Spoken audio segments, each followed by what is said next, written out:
Hello friends, सभी का स्वागत है। देखिए, ये जो सिटेट में हमारे मैथ के क्वेश्चन पूछे जाते हैं उसका ये तीसरा पार्ट है और तीसरे पार्ट में डिस्कस करेंगे, जिसमें कि हमारा पहला प्रश्न ये है। देखो, मैंने इसमें क्या करा, क्वेश्चन को मैंने लिख दिया है इस पर, है ना। तो क्योंकि वैसे एडिट करने में वीडियो बहुत टाइम लगता है, क्योंकि लंबी वीडियो बन जाती है, इसमें दिक्कत होती है ना।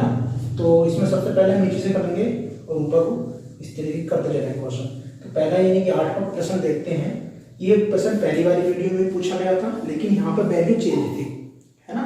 तो इस चीज को ध्यान रखेंगे। ऐसे ही प्रश्न पूछे जाएंगे 100% गारंटी के साथ में कह रहा हूँ, ठीक है। लेकिन सिर्फ आपको समझना क्या है कि क्वेश्चन को करने का तरीका देखना है बस, है ना। तो पहला प्रश्न हमारा ये होगा कि एक मानचित्र पर आधा सेंटीमीटर, क्या बात कर रहे हैं, आधा सेंटीमीटर भूमि पर 125 किलोमीटर दर्शाता है। यानी कि किसी मैप के अंदर देखते हैं हम, किसके अंदर, ये मैप है हमारा, ठीक है। इस मैप के अंदर देखेंगे तो कितना दिखाई देगा हमें, आधा सेंटीमीटर, ठीक है, यानी कि आधा सेंटीमीटर दिखाई देगा। लेकिन अगर हम भूमि पर देखते हैं, ठीक, हमारी भूमि है, अगर उस पर देखते हैं तो 125 किलोमीटर दिखाई देगा, ठीक है। ये आप समझ चुके हैं। तो पहले भी पूछा था दो नगरों के बीच की दूरी कितनी है, तो पहले जो बताया था उन्होंने 1800 किलोमीटर बताया था, लेकिन अब जो बताया है वो 2000 किलोमीटर बताया, ठीक है। तो प्रश्न कैसे करना है हमें ये देखना है। देखो, सबसे पहली बात ये है कि भाई एक तो ले लेते हैं, एक तरफ मान लेते हैं भूमि और एक तरफ मान लेते हैं क्या, मैप। तो ये इसको मैं M फॉर मैप बोल रहा हूँ और यहाँ पे E फॉर अर्थ यानी कि भूमि बोल रहा हूँ, ठीक है। तो इस चीज को हम समझ चुके होंगे। अब ये मैप में बोल लिया है मतलब आधा सेंटीमीटर, ठीक है। लेकिन रियल में जो भूमि है वो हमारी कितने किलोमीटर का इधर शो कर रही है, 125 किलोमीटर का एरिया शो कर रही है, ठीक। या फिर यूं कह सकते हैं कि 125 किलोमीटर बराबर 1 सेंटीमीटर मैप के होता है ना। अब यहाँ पे हमें निकालना 1 किलोमीटर का एरिया, तो क्या करेंगे, 1/2 यहाँ पर मल्टीप्लाई है तो इसको हम भेज देंगे कहाँ, इसके डिवाइड में। तो कितना हो गया, 125 किलोमीटर। बात क्लियर है। लेकिन आपको हमसे बोल दिया है कि 1 किलोमीटर का एरिया आ गया, सही है। अगर हम भूमि पे 1 किलोमीटर की बात करते हैं तो यहाँ पर 1/2 इंटू 125, ये सेंटीमीटर जो आएगा हमारे वो किसके अंदर आएगा, मैप के अंदर आएगा, ठीक है। अब यहाँ पर दे रखा है 2000 किलोमीटर। अगर भूमि पर 2000 किलोमीटर है, यानी कि इधर एक के जगह कितना 2000 है, तो मैं अगर यहाँ पर 2000 से गुणा कर दूं तो क्या होगा, देखो 2000 किलोमीटर। तो मुझे इधर भी क्या करना पड़ेगा, 2000 से गुणा करनी पड़ेगी। जैसे पिछली वाले क्वेश्चन में हमने 1800 से गुणा करी थी, तो यहाँ पर 1800 नहीं, 2000 तो है लिखेंगे ना, 2000 बटे कितना, 2 गुणा 125। ये चीज आप जान के होंगे, ठीक है। एक बार मैं देख लेता हूँ प्रश्न दिख रहा नहीं, ठीक है, यहाँ तक दिख रहा, वरना फिर गड़बड़ हो जाएगी, है ना। तो मैं इसको आगे सोल्व कर दूंगा, सही है। देखो 2000 बटे कितना, 2 गुणा 125, ठीक है, ये चलेगा ना। अब इसको हम क्या करेंगे, 2 से काट देंगे पहले 2 को, तो कितना आएगा मेरे पास, 1000 आ गया, ठीक है। अब 125 को 1000 से काटेंगे, सॉरी 1000 को 125 से काटेंगे तो कितनी बार कट जाएगा, 8 बार कट जाएगा, यानी कि 8 सेंटीमीटर जो है इसका आंसर होगा, ठीक है। 2000 किलोमीटर भूमि जो है हमारी वो मैप में केवल 8 सेंटीमीटर के अंदर आ जाएगी, है ना। तो ये क्वेश्चन हमारा कौन सा है, 23, और इसके अंदर आंसर है हमारा बी, ठीक है। बी क्वेश्चन इसका सही हो जाएगा, यानी कि 8 सेंटीमीटर। तो आप लोग समझ चुके होंगे, ठीक है। अगर इस तरीके से प्रश्न पूछा जाए तो हमें छोड़ना नहीं है, क्योंकि हमने कई क्वेश्चन इसमें करा दिए हैं, ठीक। अब इसको हमने इसको कर दिया डिलीट। चलिए अब देखते हैं अगला क्वेश्चन। अगला क्वेश्चन क्या है, कह रहे हैं जब दिल्ली में, तो दिल्ली का टाइम कितना है, 8:49 PM को मतलब रात को समय है। तब सिडनी के अंदर समय अगले दिन में कितना हो रहा है अभी, 1:49 कितना 19 मिनट, यानी रात का समय है ये भी। सुबह को रात जो होती है, ठीक है, उस टाइम रात को जब 12 बजते हैं, 12 बजे के बाद जो 1 बजता है, ये उस टाइम का टाइम है ना। यदि दिल्ली में 11:19 हो रहे हो, कौन से, सुबह के, ठीक है, यदि दोपहर होने वाला होता है उस टाइम, तो सुबह के 11:19 होते हैं, तो सिडनी में क्या समय होगा ये हमें बताना है। देखो सबसे पहले समझने वाली बात ये है कि दिल्ली में 8:49 हो रहे हैं। दिल्ली में जो समय है वो 8:49 है, वो भी पीएम। अब इस पीएम का मतलब क्या है? इस पीएम का मतलब ये है कि दोपहर को 12 बजने के बाद तो 8 बजे होंगे रात को, सही है। तो 12 बजने के बाद यानी 1 बजे को हम क्या बोलते हैं, 1 बजे को बोलते हैं 13 बजे, ठीक है। फिर 2 बजे को बोलते हैं हम, देखो 12 को कितने बोलेंगे, 12 बोलेंगे, 1 को कितना बोलेंगे, 13 बोलेंगे, 2 को कितने बोलेंगे, 14 बोलेंगे, ऐसे ही 3, 4, 5, 6, 7 और 8 यहाँ तक आ गए देखो, क्योंकि 8 बजे तक पहुंचना है। तो 3 बजे को कितना 15 और 4 बजे को कितना हमारा 16, 17, 18, 19, 20, यानी कि 8 बजे को हम बोलेंगे कि भैया 20:49 हो गए। तो मैं इसको तो हटा दूं ना, 8 बजे को बोलेंगे 20 बजे, तो इसको मैं हटा देता हूं यहां से, ये समझने के लिए था, ठीक है। तो इसके इक्वल में मैं लिख सकता हूं कि 20:49। ये बात समझ में आ गई, पीएम खत्म हो गया अभी, सही, ठीक है। ये 20:49 हो रहे थे कहां पर, दिल्ली में, क्योंकि इसके इक्वल तो ये हो गया ना, बराबर हो गए। लेकिन अगले दिन यानी कि 24 बजने के बाद 1 बजे स्टार्ट होती है, तो एक काम कर लेते हैं, पहले हम इसमें 24 में से हटा लेते हैं, किसमें से, 24 में से घटा लेते हैं ये वाला टाइम, क्योंकि अभी तो रात के 20 बजे यानी कि 8:49 हो गए, या फिर कह सकते हैं 20:49 हो गए।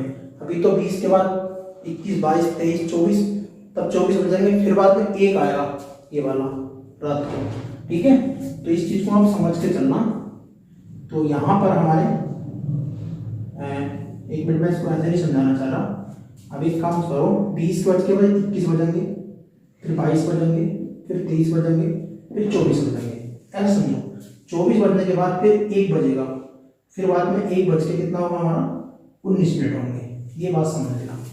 तो 20:49 से 24 बजे के बीच जो टाइम है ये वाला, ठीक है, ये, और प्लस फिर 24 से 1 घंटा 19 मिनट ये वाला ऐड करेंगे पहले तो, ठीक है, कर लो, फिर करो ऐड, यानी कि 20 बज के, तो ये वाला 24 घटा लेना, तो यहीं पे मैं घटा देता हूँ 24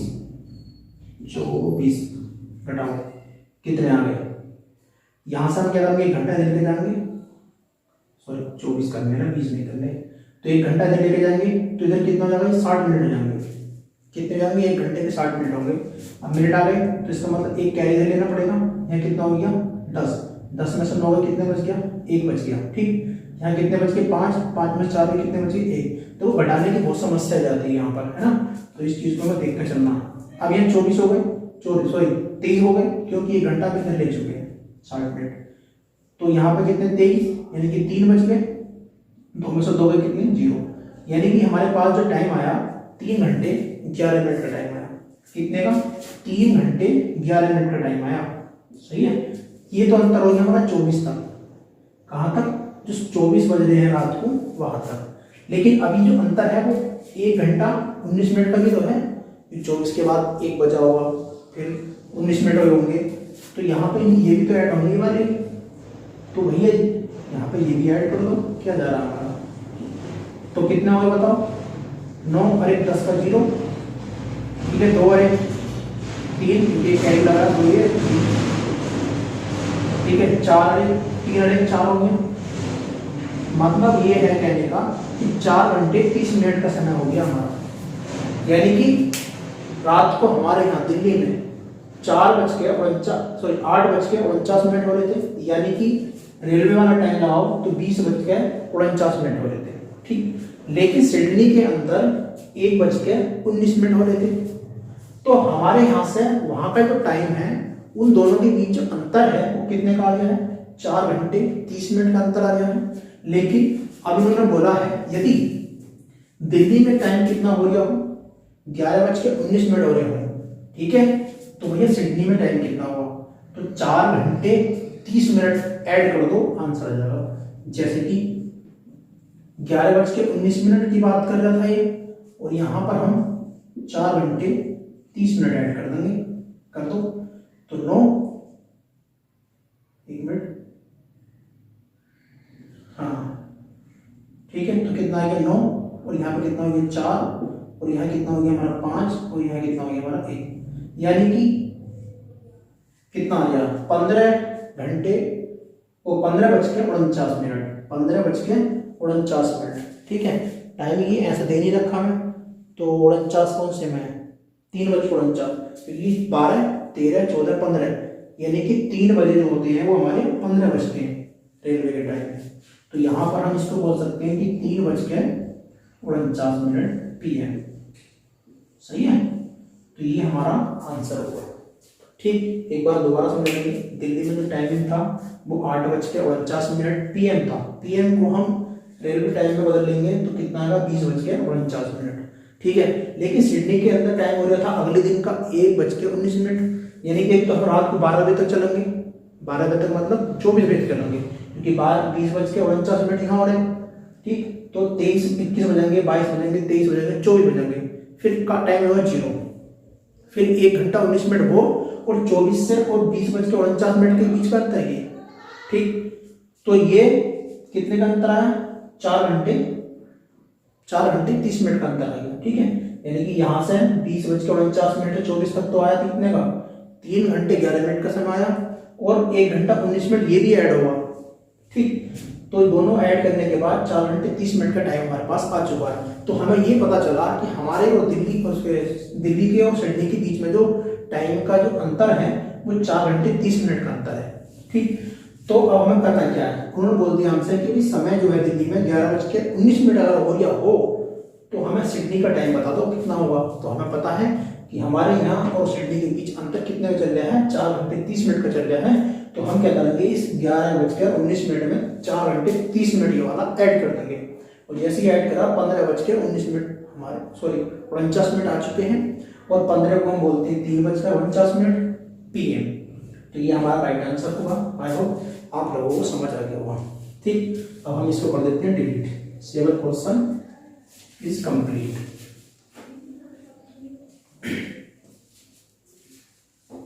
चलिए, सारे क्वेश्चन ऐसे आएंगे, बस नंबर चेंज हो जाएगा, इतनी बात मैं कह रहा हूं आप लोगों से, ठीक। अभी कह रहा है 84 के सभी, तो वो 2 बार लिख दिया मैंने सभी 84 के सभी धनात्मक गुणनखंडों का योग जो 7 के गुणज हैं। कितने के गुणज हैं, 7 के गुणज हैं। अब 7 के गुणज का मतलब क्या है, यानी कि 84 के ऐसे फैक्टर करो कि 7 के योग के गुणज हो और वो 84 को काटते हो, ऐसे बोल सकते हो कि पहला होगा कितना तुम्हारा 7, दूसरा कितना हुआ 14, और 21, और कितना 28, और उसके बाद कितना आएगा 42 दूनी 84, यानी कि 42 आएगा और फिर 84 जाएगा। ये बात समझ आ गई। तो 1 2 3 4 5 6 हो गए, यानी कि 7 से 84 काट सकते हैं, 14 से 84 काट सकते हैं, 21 को 84 से काट सकते हैं, 28 को 84 से काट सकते हैं, 84 को काट सकते हैं, सॉरी, ठीक है। 42 से 84 को काट सकते हैं, और 84 से 84 को काट सकते हैं। लेकिन यहाँ पर 7 35 भी आ सकता था, यहाँ पर 35 भी आ सकता था, लेकिन ये जो है 35 जो 84 को नहीं काट सकता, इसीलिए हमने इसको छोड़ दिया, ठीक है। अब ये बोल रहे हैं क्या, योग की बात कर रहे हैं, तो हम क्या करेंगे, यहाँ प्लस कर लेंगे, सबको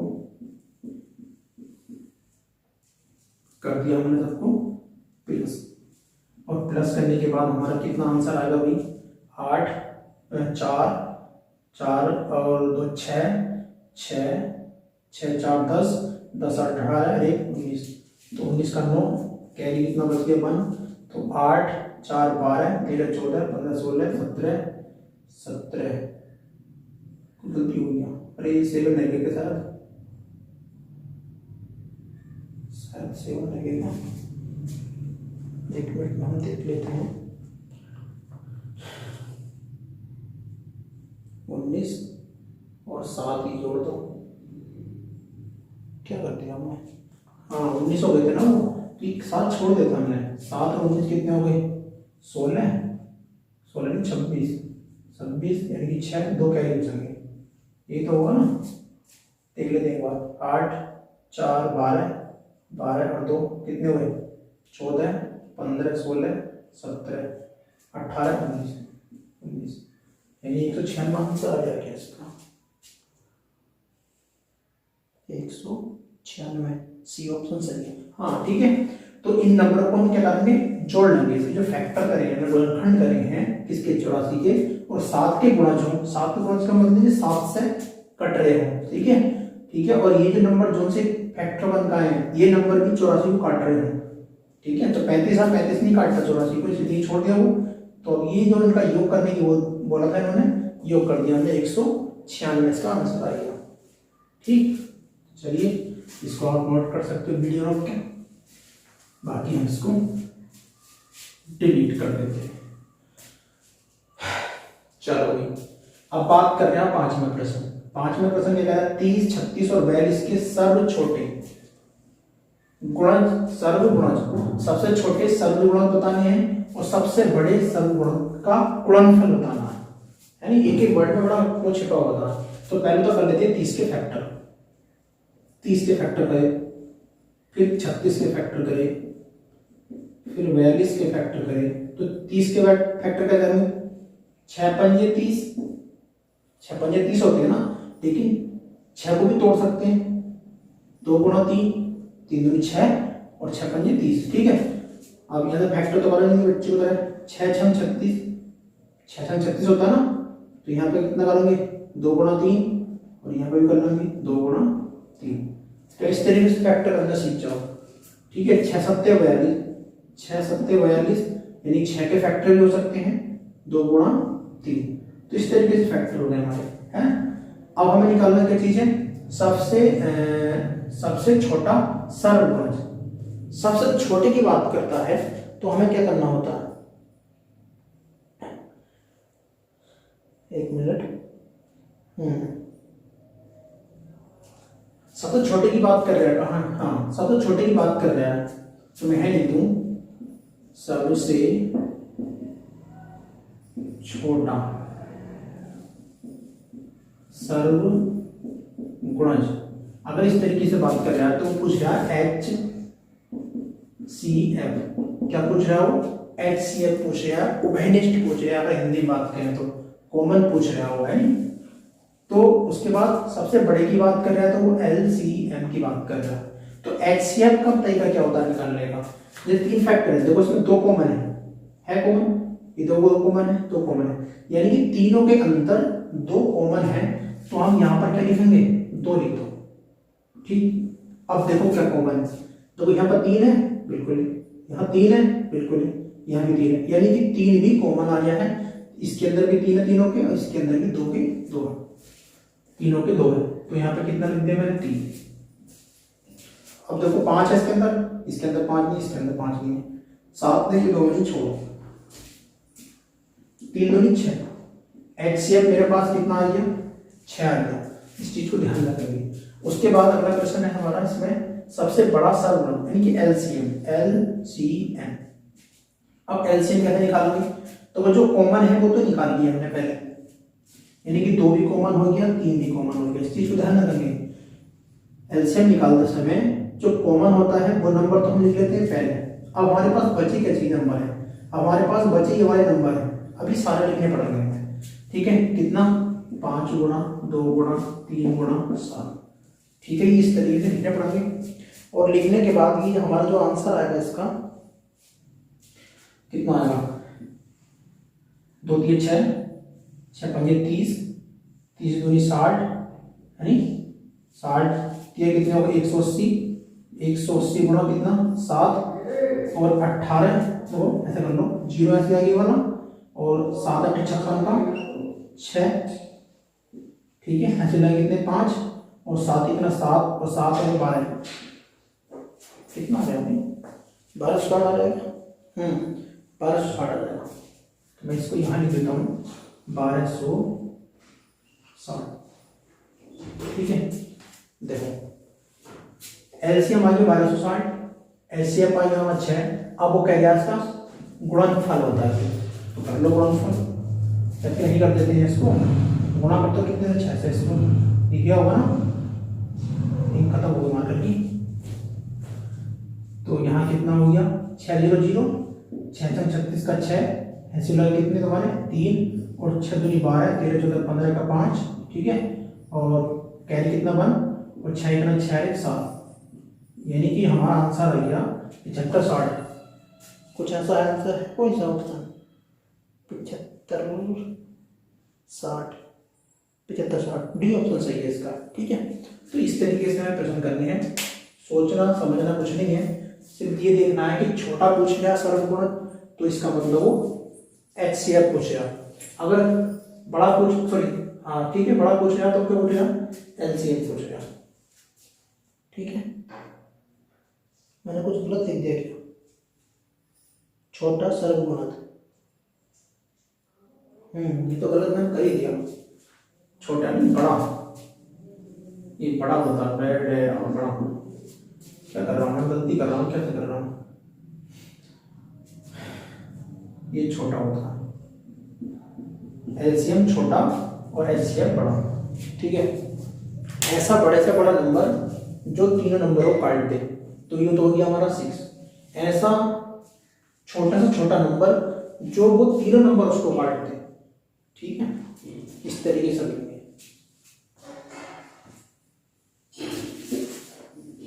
अगला प्रश्न देखते हैं। अगला प्रश्न हमारा कौन सा है, देखो बहुत इजी क्वेश्चन, जल्दी से करो इसको, क्वेश्चन नंबर 4 करके दिखाओ इसी बड़ा, वीडियो रोक का आंसर बताओ मुझे, मैं इतना ही करा लेता हूँ।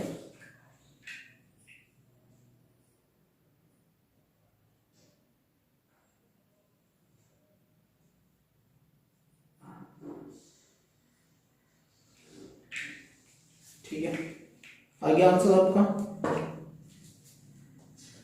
देखो, ये बोल रहा है 56 43 1, यानी कि इस नंबर के अंदर 6 का स्थानीय मान, स्थान कौन से स्थान पर रखा हुआ है, 6 यहाँ रखा हुआ, इसके पीछे कितने नंबर है, 1 2 3 नंबर है, 3 जीरो लगा दिए, आइए आंसर स्थानीय मान, ठीक है। 4 के अंकित मान में अंतर, 4 तो 4 ही होता है, 4 तो 4 ही होता है, अंकित मान पूछ रहा हो या जाति मान पूछ रहे हो, अब इसमें पूछ रहा हो अंतर पूछ रहा हो, 4 का 4 ही आएगा तो यहाँ पे रख देंगे 4 माइनस कर देंगे, तो यहाँ पे क्या करेंगे कैरी लेंगे, यहाँ लेंगे पहले 10 होगा, 10 में से फिर 9 गए मतलब 1 गया, तो यहाँ कितने हो गए 10, यहाँ पर भी 10 हो गए। अब यहाँ कितने हो गए 10, 10 में 4 कितने बचे 6, यहाँ कितने बचे होंगे क्योंकि एक कैरी ले लिया 10 में से, एक इधर लिया तो फिर 9 बचे होंगे, तो 9 यहाँ आ गया, ऐसे 9 यहाँ आ गया, 5 यहाँ आ गया, यानी कि हमें घटाना है कितने में से 6000 में से कितना घटाना है, हमें 4 घटाना है, तो कितने बचेंगे हमारे 5996, सही है, इतना तो आता है हमसे, तो ये हो गया हमारा आंसर, ठीक है। स्थानीय मान जाति मान से भी एक क्वेश्चन बनता है, तो बड़ा प्यारा सा क्वेश्चन, बहुत इजी, 1 मिनट में होता, 1 मिनट कहाँ 20 सेकंड में, 15-20 सेकंड में 10 सेकंड में हम कर सकते हैं, अगर हमसे मतलब थोड़ा बहुत आता है तो, नहीं तो देखते आंसर हो जाएगा। अब देखो भाई इस तरीके का प्रश्न भी हर पेपर में बना हुआ है, हर पेपर में आया इस तरीके का पेपर, तो सॉरी प्रश्न कितना लिखा इन्होंने बोला है 12 11 2, यानी ये नंबर दे दिया और कह रहे हैं 11 से भाग, 11 से और 13 2 2 3, कई बार ऐसा होता ना ये भाग नहीं हो पाती है ना, कई बार ये भाग नहीं हो पाती, तो भाग देने पर प्राप्त शेषफल, अब इनमें जो शेषफल आया उनका योग बताना है, तो भैया शेषफल कैसा होगा, शेषफल कब आएगा, तो हम भाग देंगे इसको, तो भाग दो, 12 के ना 12 सॉरी 11 के 11 माइनस करा 1 बच गया, ऊपर से कितना उतार लिया 1, तो 11 के ना 11 पूरा नील हो गया, ऊपर से कितना उतार लिया हमने 1, अब एक उतारने के बाद लेकिन हमारे पास क्या चीज है, एक नंबर है हमारे पास, भाग देने के लिए क्या है 11 है, छोटा रह गया तो इसके लिए मतलब ऊपर उतारना पड़ेगा, लेकिन एक उतार चुके हैं तो हमें 0 लाना पड़ता है यहाँ पे पहले। ठीक है, उतार दो। आपको कितना आ गया, ज्यादा आ गया नहीं, चलो 2 आ गया। अब कितना करना है, 11 करना, 11 तो आगे क्या है, कितना बच गया हमारे पास, 1, रिमाइंडर 1 बच गया। सही है, यानी शेष आ गया हमारा 1। अब यहाँ पर कर लेते हैं, 13 के ना 13, ठीक है 0 हो गया, कुछ नहीं बचा, ऊपर से कितना उतार लिया हमने 2। अब 13 से 2 में भाग नहीं दे सकते और हम दूसरा भी नहीं उतार सकते क्योंकि एक साथ नंबर एक उतरता, 2 नहीं उतरते हैं, तो हमें क्या करना पड़ता है, पहले 0 लगाते हैं तब हमारा दूसरा नंबर भी उतर का आएगा। आगे तो 22 हो गया, 11 तो नहीं, 13 का 13, 26 ज्यादा हो गया तो 13 का ना 13, सही है। तो अब यहाँ पर कितना 22, यहाँ पर कितना 13, तो कितना बच गया, कितना बच गया बताओ, 12 में से कितने गए, कितने गए हमारे 3, तो कितने गए 7, 8, 9, या फिर ऐसे कर दो 22 में से कितने गए 13, तो 9 बच गए। ऊपर से कितना आ गया हमारे पास, 3 आ गया, है नहीं, 3 तो बचा, 3 आ गया, ठीक है। 13 से भाग दे दो अब कितने को, इसको, कितना आएगा जल्दी बताओ, कर दो दीजिए।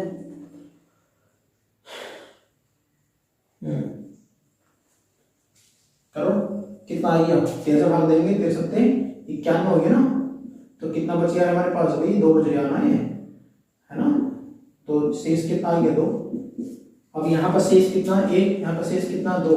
अब वो वर्ग क्या आंसर है, इनका आंसर योग बताओ भैया, तो योग करना, जोड़ दो, 2 और 1 3, क्या आ गया हमारा आंसर, ठीक है।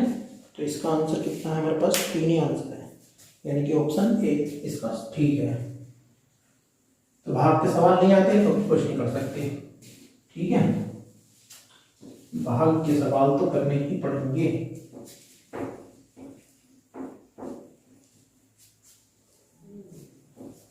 चलो अगला प्रश्न, इस तरीके का प्रश्न भी बहुत ज्यादा पूछा जाता है, दूसरा बहुत ज्यादा क्वेश्चन पूछा जाता है ये वाला, ठीक है। 10 का मतलब 10 ही तो होता है, गुणा 1000 का मतलब कितना होता है, 1000 हो गया, 1000 प्लस 10 का मतलब 10 ही तो होता है, गुणा 100 का मतलब कितना होता है 100, यही तो बोल रहा है ये, प्लस ये वाला 10 आ गया हमारा, ऐसे ही गुणा 2.5 की बात कर रहे थे उससे, ये किसके बराबर होगा, तो ये तो हम बता रहे हैं ना।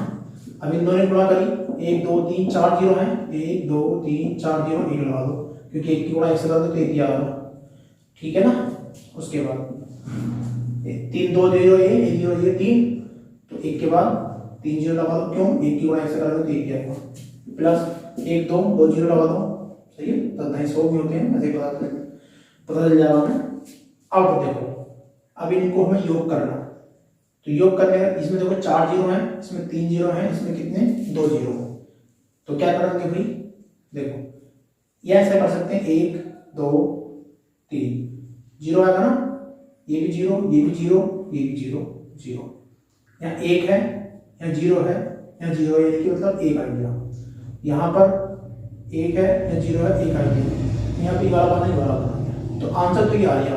अगर ऐसा नहीं कर सकते क्योंकि ऐसा गलती हो सकती है जिससे नहीं आएगा, तो हम इस तरीके से कर सकते हैं, ज़्यादा टाइम लगेगा रखने में, इस तरीके से देखो 1 2 3 0 1, तो 0 लगा दो वाला नंबर 1, तो ऐसे 0 0 0 1 1 1, तो भी आंसर लिख सकते हैं कितना 111, तो 0 कहाँ है भाई प्रश्न, पता नहीं कहाँ गया, सही है, यानी कि ऑप्शन कौन सा ठीक है हमारा, बी ऑप्शन ठीक है, ठीक है बी ऑप्शन ठीक है। चलो अगला प्रश्न देखो, अगर ये प्रश्न भी गलत करा तो सही क्या करोगे फिर, है ना, ये प्रश्न भी गलत करा तो सही क्या करोगे। अब देखो ये वाला प्रश्न है, बहुत इजी क्वेश्चन है, लेकिन कितना लंबा लिखा हुआ समझ में भी नहीं आ रहा होगा शायद। क्या बोल रहे हैं, लकड़ी के एक बक्से में एक लकड़ी का बक्सा बना दिया, ये बना दिया मैंने बक्सा, ठीक है भाई। अब ये बक्से के अंदर क्या भर रहे हैं, ये कह रहे हैं कि 10,229 यानी 10,229 पुस्तकों को पैक करना है, यानी कि इतनी पुस्तकों को इसके अंदर रखना है, 10290 इतनी पुस्तकें भरनी है। यदि बक्से में 98 पुस्तकें हो सकती हैं, यानी कि केवल कितनी पुस्तकें भर सकते हैं इसके अंदर, ठीक है, कितनी भर सकते हैं एक बक्से के अंदर, कितने भर सकते हैं, 98 पुस्तकें भर सकते हैं बस। और एक बक्से का मूल्य है, बक्से का मूल्य कितने रुपए है, 518 रुपए। तो पुस्तकों को पैक करने में बक्से का मूल्य, यानी कितने बक्से लाने पड़ेंगे, उनका टोटल मूल्य क्या होगा। तो मूल्य पूछ रहा है, ना कि बक्सों की संख्या। तो देखो भाई, कितने बक्से लाने पड़ेंगे, पहले तो बक्से जो लाने पड़ेंगे हमें, वो हमें अंदाजा कैसे लगाना पड़ेगा, जब टोटल किसके, टोटल पुस्तकें कितनी है हमारी, 200, हाँ ये 10, 290 बटे कितनी पुस्तक आ सकती है एक में, 98। तो हमें करना क्या है, इस 98 से इसको भाग देना, ठीक है। जब इसको हम भाग देंगे तो हमारे पास आंसर आएगा 105। कितना आएगा भाई, 105 आंसर आएगा। जब इसको इससे डिवाइड करेंगे, क्योंकि देखो एक बार तो इसे चला जाएगा 100, 98 का 98, ठीक है। तो हमारे पास कितना बचेगा, 229 बचेगा। 29 जो है हमें क्या करना पड़ेगा, हमें जीरो लगाना पड़ेगा। तो तब लेंगे कितना, 209, 209 5 बार चला जाएगा पूरा, ठीक है। तो इसलिए 105 हमें बक्से लेने पड़ेंगे, बक्से, ठीक है। बक्से कितने हो गए, 105 बक्से हो गए। और एक बक्से की जो कीमत है वो कितनी है भैया, 518 रुपए है। तो इन दोनों की गुणा करेंगे तभी तो आंसर आएगा, कितने रुपए खर्च होंगे हमारे। तो कर लो जल्दी से, 518 मल्टीप्लाई कितनी, 105 करना मल्टीप्लाई, 8 5 8 40 का 0 है, लगे 4 5 5 5 4 9 और 5 5 25 है ना। और 0 करेंगे तो 0 0 0, फिर 2 बार गुणा तो कितना आएगा, 8 1 फिर कितना 5, कितना बच गया 9, सॉरी 0 0 9 8 5 13 का 3 ऐसे लगा 1 और 3 और 1 4 और कितना 5, यानी 54,390, 54,390 रुपये। हाँ ठीक है, सही है। ये देखो समझो दोबारा से एक बार, हमारे पास जो पुस्तकें हैं वो कितनी है, इकाई इकाई सैकड़ा हजार 10,990 पुस्तकें हैं। लेकिन एक बक्से के अंदर केवल 98 पुस्तकें आ सकती हैं, ठीक है। और एक बक्से की जो कीमत है वो 518 रुपये। इसको बाद में रखेंगे, पहले तो हमें ये पता लगाना है कि हमें बक्सों की जरूरत कितनी है, ठीक है। जब एक बक्से में केवल 98 पुस्तकें आ सकती हैं, तो हमने क्या करा, बक्सों की संख्या निकालने के लिए टोटल पुस्तकों की संख्या से कितनी आती है एक बक्से में, उससे डिवाइड कर दिया। हमें पता चल गया कि 105 हमें बक्सों की जरूरत है, और 105 बक्सों के अंदर हमारी किताबें आराम से आ जाएंगी, ठीक। अब वो कह रहे हैं कि 105 बक्से जो है ना, वो एक बक्सा जो कितने का है, 518 का है। तो 518 की गुणा 105 बक्सों से करेंगे तो हमें टोटल पता चल जाएगा कि हमें 54,390 मतलब रुपए की आवश्यकता है, कितने, 105 बक्से लाने के लिए, ठीक है। क्यों, क्योंकि एक बक्से की कीमत 518 रुपए है, ठीक है। तो ये बात आप लोगों के समझ आ गई होगी, है ना। समझ आ गई है तो भैया बता दो मुझसे, ठीक है। चलिए थोड़ा सा क्वेश्चन और है इसके अंदर एक, तो मैं उसको भी नोट करता हूँ, ठीक है।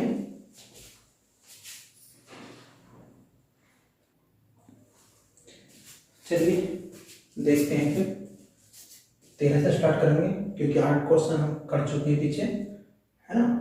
तो 13वां प्रश्न क्या बोलता है हमसे कि किसी आयत की लंबाई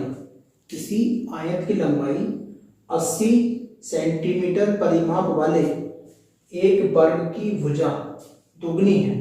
यदि आयत की चौड़ाई 30 सेंटीमीटर है तो आयत का क्षेत्रफल और वर्ग के क्षेत्रफल से कितना अधिक होगा, है ना।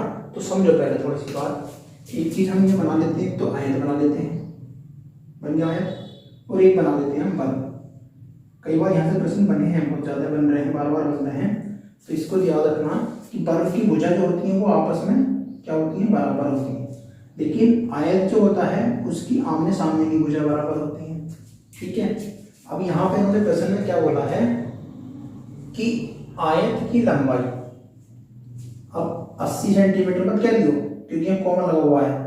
आयत की लंबाई 80 सेंटीमीटर परिमाप वाले वर्ग की भुजा की दोगुनी है, लेकिन भाई इसका परिमाप दे रखा है, कितना दे रखा है 80 सेंटीमीटर। 80 सेंटीमीटर वर्ग सेंटीमीटर क्या है, एक मिनट में क्वेश्चन देख लेता हूँ, कभी मैंने गलत लिख दिया हूँ। 80 सेंटीमीटर परिमाप, हाँ 80 सेंटीमीटर परिमाप दे रखा है हमने, ठीक है ठीक है। अब इसको हम 4 से भाग दे दें क्योंकि 1 2 3 4 भुजा है तो हमें एक भुजा का मान पता चल जाएगा। जैसे मैंने इसको डिवाइड किया कितने बार, 20 बार, 4 दूनी 8 20, यानी कि 20 सेंटीमीटर मेरी क्या आ गई भुजा आ गई। 20 सेंटीमीटर ये, 20 सेंटीमीटर ये, 20 ये और 20 ये। क्लियर होगी बात। अब ये बोल रहे हैं परिमाप तक यहाँ तक खत्म होगी बात। एक वर्ग की भुजा दुगनी है यदि आयत की चौड़ाई 20 है। अब देखो बात आ गई, इस आयत की चौड़ाई जो है 20 है, यानी कि 20 हो गई है और 20 हो गई है ना। 20 है तो आयत, अब फिर दोबारा देखते हैं एक बार। यदि आयत की लंबाई 80 सेंटीमीटर परिमाप वाले एक वर्ग की भुजा दुगनी है, यानी कि जो परिमाप है उसकी दुगनी है, तो इसका मतलब इस आयत की जो लंबाई हो गई, ठीक है, आयत की जो लंबाई हो गई वो आयत की चौड़ाई की दुगनी हो गई, है ना।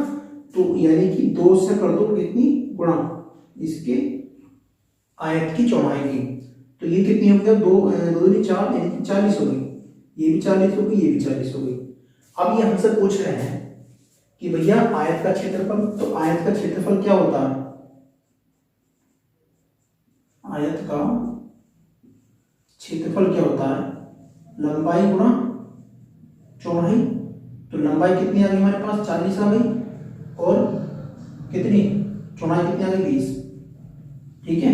तो मान कितना हो गया 4 दूनी 8 और 2 जीरो लग गए तो 800 सेंटीमीटर स्क्वायर।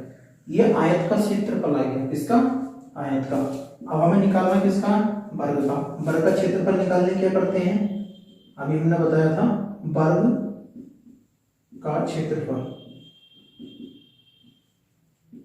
भुजा का स्क्वायर कर देते हैं, और भुजा कितनी हमारी इसकी 20 है, 20 का वर्ग करेंगे, सॉरी वर्ग करना है तो कितना हो जाएगा 400 सेंटीमीटर स्क्वायर।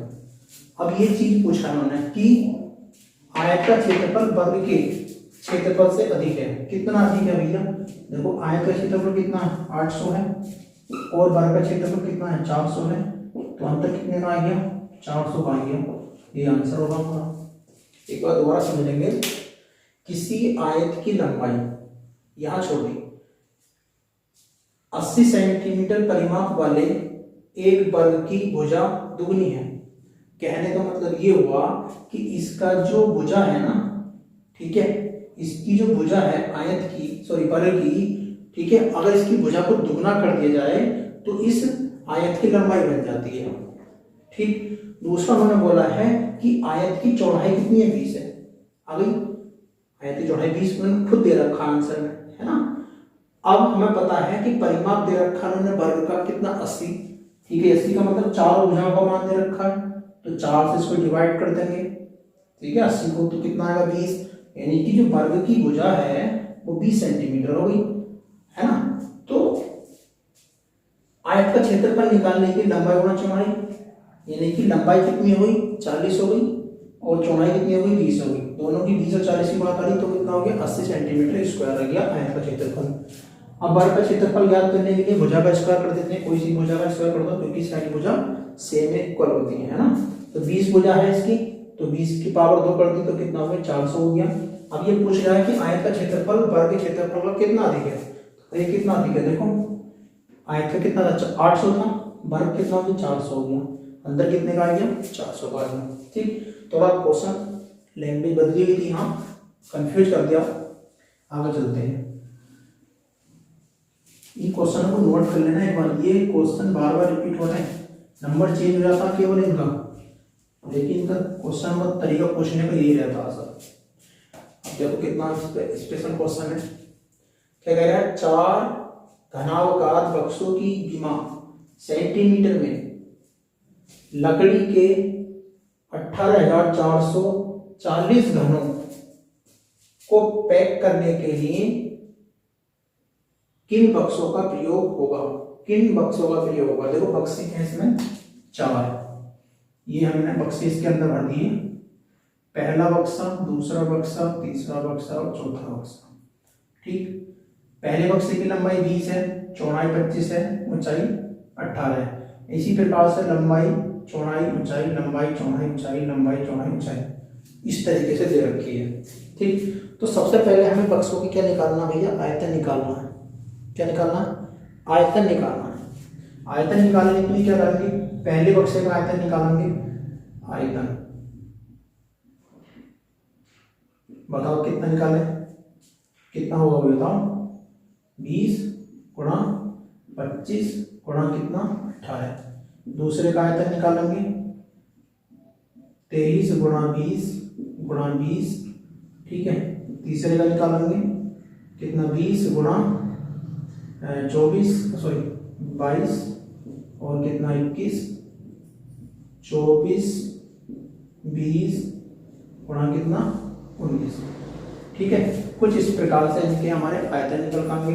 अब इनकी आयतन गुणा भी करनी पड़ेगी, है नहीं, तो कर दो 25 दूनी 50, यानी कि 50 और 1 0 ये रखा हुआ, गुणा कितने कर दो 18, 18 पंजे 90, यानी कि 90 ये होगा, 2 0 हो गए, यानी कि 9000 सेंटीमीटर क्यूब आ गया इसका आंसर। ठीक है, दूसरे का करेंगे, 2 0 ऐसे रखेंगे हम, तो एक 0 दिया, 2 दूनी 4। ठीक है, 4 की गुणा किससे करो, 3 से, तो 4 दिया 12 का 2 ऐसे लगा 1, और 4 दूनी 8 1 9, 9200 सेंटीमीटर क्यूब। अब यहाँ पर कर लो इसकी गुणा। देखो अभी 2 नंबर है, 0 तो होता नहीं, कह रहे काम कर लेंगे, नहीं हो रहा। एक काम कर रहा है, मैं देख कर लिख दूंगा, क्योंकि ना तो कैलकुलेशन करने में टाइम लगेगी, है ना। तो वही इसके अंदर चौथा कितना आया हमारा, 91 20, चौथा 91 20, और तीसरा जो है हमारा 92 कितना है 40 है। ठीक है, देखो अब हमसे तुम्हारा क्वेश्चन एक बार लर्न करते हैं। 4 घनावकार बक्सों की विमा, 4 बक्से रखे हैं घनावकार। ठीक है, पहला वाला है बक्से की लंबाई चौड़ाई ऊंचाई, दूसरे वाले की लंबाई गुणा चौड़ाई ऊंचाई। ठीक है, इस तरीके से 4 बक्से दे रखे हैं, समझ में आ गया। अब बोल रहे हैं लकड़ी के इतने घनों को, कितने 18,480 घनों को पैक करने के लिए किन बक्सों को प्रयोग किया जाएगा। यानी कि ये वाला बक्सा होगा, ये वाला बक्सा होगा, ये वाला होगा, ये वाला होगा, या इनमें जोड़ के जाएंगे। देखो अब एक बात देखो, यहाँ पर ये 18,400 वो है बक्से, छोटे छोटे बक्से हैं। ठीक है, अब ये बड़े वाले बक्से हैं ये। अब ऐसा कौन सा नंबर है, ठीक है, ऐसा कौन सा नंबर है इनमें कि भैया ये जो है इसके बराबर हो गया 2 को जोड़ के। क्योंकि उन्होंने ऑप्शन पता कैसे रखे हैं, मैं ऑप्शन देखता हूँ कहाँ गए ऑप्शन। हाँ, ऑप्शन दे रखा मैंने,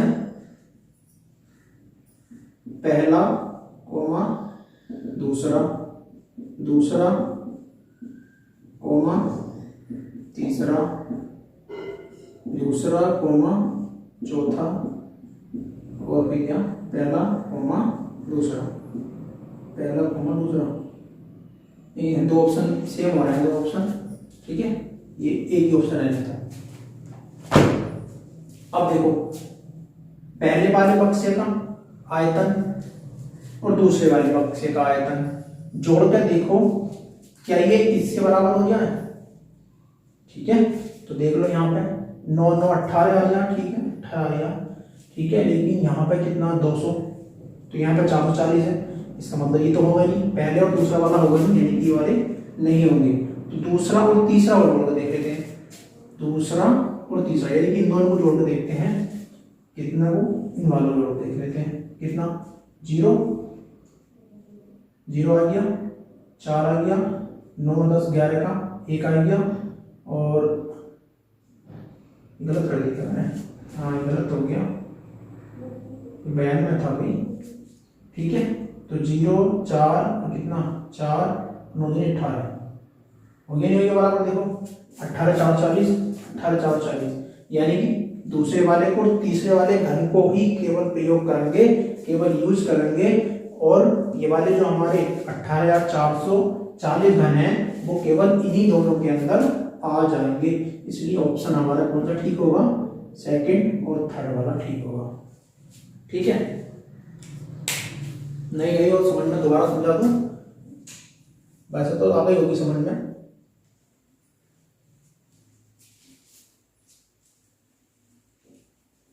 ठीक है, एक बार दोबारा समझ लो कि ये जो घन है हमारे टोटल, इन घनों को केवल 1 2 3 4, इन चारों घनों के अंदर ही रखना है। ठीक है, अब वो ऐसे कौन से दो घन हैं जो केवल इन वालों को पूरे पूरे भर देंगे, है ना।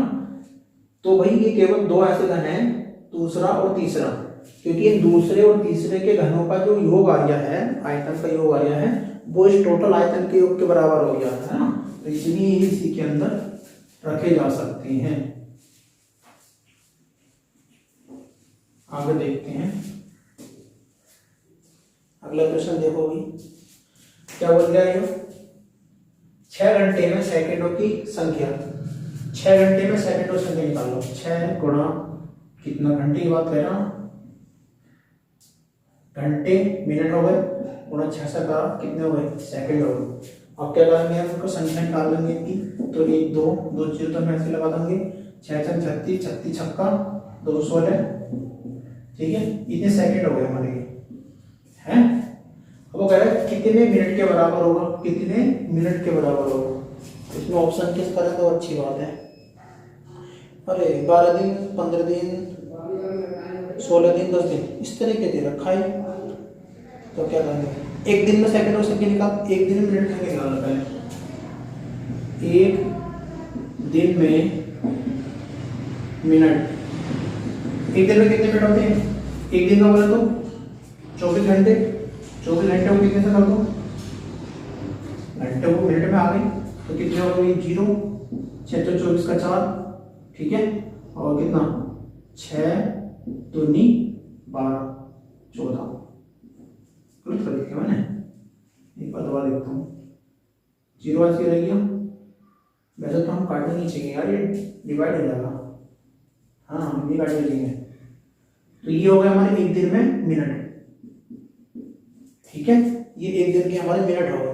हाँ हमें निकालने हैं दिन, दिन निकालेंगे तो इन टोटल सेकंडों को इन मिनट से डिवाइड कर देंगे, 16,000 कितने से 24 गुणा, ठीक है, तो ये कैंसिल हो रहा है यहाँ पे, अच्छी बात तो ये है, ठीक है। इस 6 से इसको बात करेंगे तो कितना का 36 हो जाएगा, ठीक है, ये 2 से काटेंगे, गलत कर दिया क्या,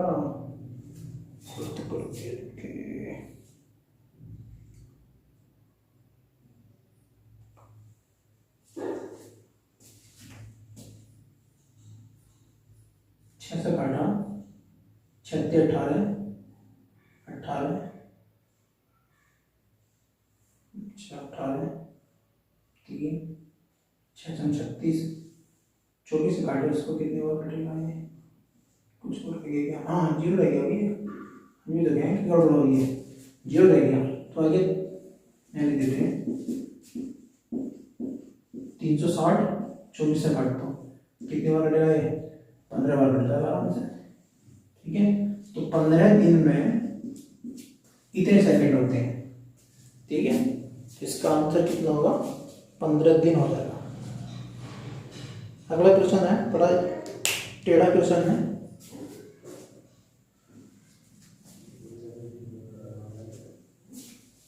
देखो प्रश्न अगला,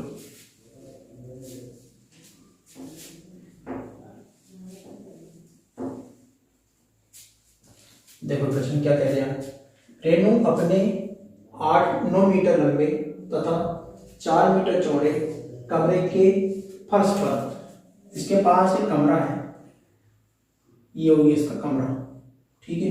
अब इस कमरे में फर्श करना चाह रही है, 9 मीटर तो लंबाई फर्श मतलब कमरा, और 4 मीटर जो है, 7 मीटर जो है चौड़ा है।